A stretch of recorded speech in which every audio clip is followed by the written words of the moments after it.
avoid that on color of purple, the most expensive dye in the ancient world. It was so costly, all the emperors and kings could afford to wear it. Second, Tyre was a center of pagan worship.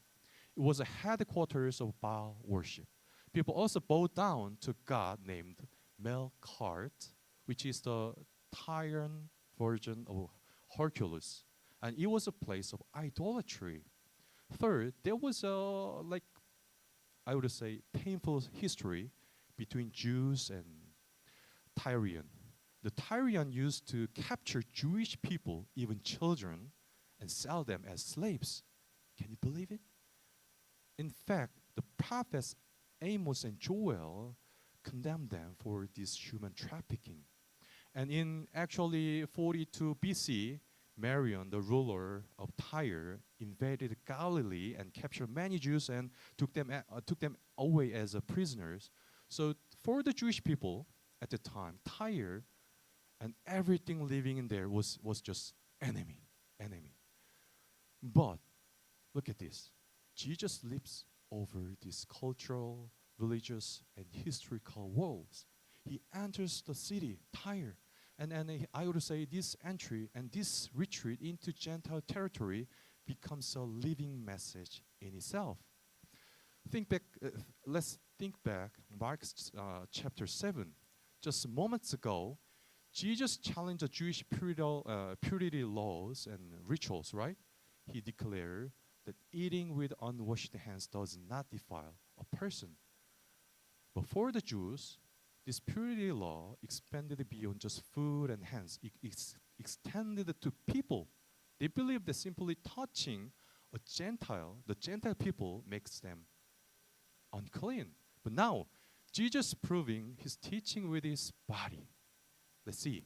He doesn't treat them, the Gentile, as dirty and unclean. Instead, he chooses their land as his place of spiritual rest, retreat. And by doing so, he is showing a silent message for us. This land is not unclean. These people are not dirty.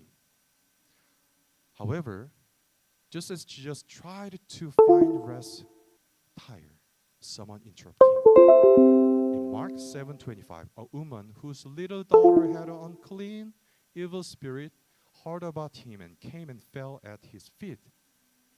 All right, if we only look at this verse in Mark, this seems very, very like just quiet, right? Just simple. It feels like polite, calm request from the woman, but that is not the entire picture. If we look at the parallel passage in Matthew 15:22, Matthew describes differently that this woman was crying out, shouting continuously like, "Lord, Son of David, have mercy on me."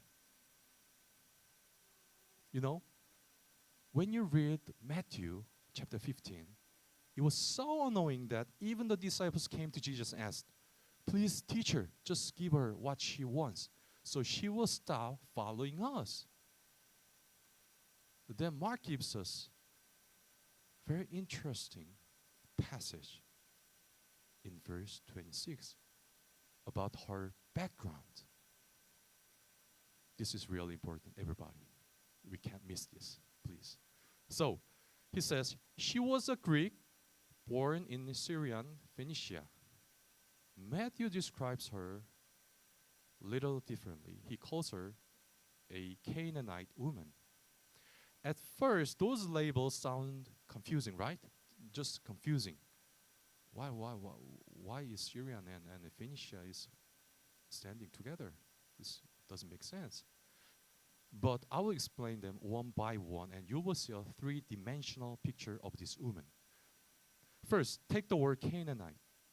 This was not a modern term in Jesus' time. It was an already ancient label. For Jewish people at the time, it triggered all the memories of wars for the promised land, as well as reminded them of idolatry, Baal and Asherah. But then Mark calls her Syra, Phoenician. This is a compound noun. Syro refers to the Roman region of Syria, and Phoenician is the Greco-Roman name for Canaan. In other words, it means a Phoenician person living in the Roman province of Syria. Are you with me? Okay. And actually, Canaan and Phoenicia refer to the exact same region and the same race. One is Aramaic and the other is Greek. All right. And finally, the most important one is this Greek. She was a Greek. This tells us that Greek was her mother tongue. But it implies even more. It means she was raised in the Hellenistic world, immersed in its religion, education, and culture within the wealth city of Tyre. In other words, she was likely a sophisticated, educated, upper class woman. So, do you see her background, the context behind her? By blood, she is a Canaanite, Phoenician. Geographically, she lives in Roman province of Syria, but culturally, religiously, she is a Greek. But this means, in the eyes of Jewish people, she stands on the opposite side of Jesus. And she knew exactly where she stood. Tyre and Galilee share a border. They are neighbors. She understood the reality. She knew that a Jewish rabbi would likely see her as unclean and keep his distance. Right? But,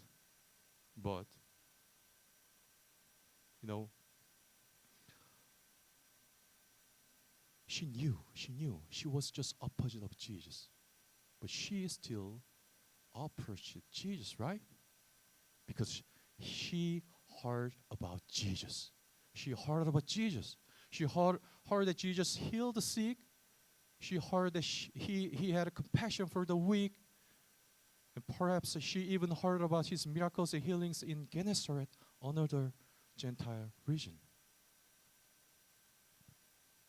So, when we have this picture in mind, I would say when she came to Jesus, probably she had two different voices speaking inside her. Like, he might turn me away because Jesus is the rabbi. He is the opposite. He might doesn't like me or confront me, but on the other side, he can save my children as he did for the other Gentile, right? And when we turn to the passage, Jesus' response to her request is absolutely unbelievable. Look at Mark 7:27. First, let your children eat all they want, he told her, for it is not right to take the children's bread and toss it to the dogs. When we read this, we are confused. Wait a minute, isn't this Jesus? Isn't he full of love and mercy? Doesn't he welcome everyone who comes to him? Just moments ago in Gennesaret, in Gentile region, he healed the sick, right? He drove out demons from anyone who asked. But here, he sounds cold, and he feels like more than just rejection. It sounds like he's treating her like a dog. He literally said, "You're a dog." It sounds like he is humiliating, insulting her, right? But before we judge Jesus' words, we need to understand the meaning of dog in both the Jewish and Greco-Roman context. All right. Firstly, for the Jewish people, a dog had a terrible image. They were not pets, as Toby. They were just scavengers. They dug through trash in the streets. They ate dead bodies. So ritually, they were unclean animals. You were not supposed to touch them. Moreover, when a Jew wanted to insult a Gentile, they used this exact word, "You dog." It was a label for someone who is unclean and outside of God's covenant. But the Gentiles, the Greeks and Romans, had a very different view. In their world, a dog was friend. For instance, in Homer's Odyssey, when the hero Odysseus returned home after 20 years, the only one who recognized him was his dog, Argos. To the Greeks, a dog was symbol of loyalty and friendship.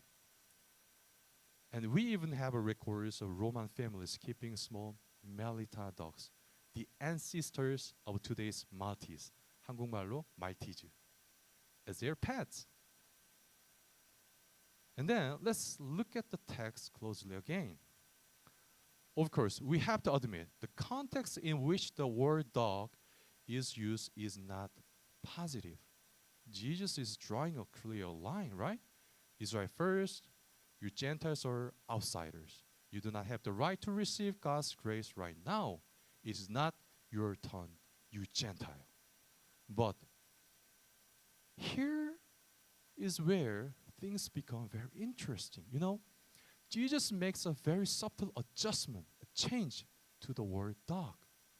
In original Greek language, Jesus doesn't use the word for a dog that reminds them of wild and unclean dog. Instead, he uses a term that means a small dog or a household pet. So he shifts the image of dogs from the unclean, the wild dogs, to small pets at home. And this is huge. Even though his words are still like sharp, right? And or even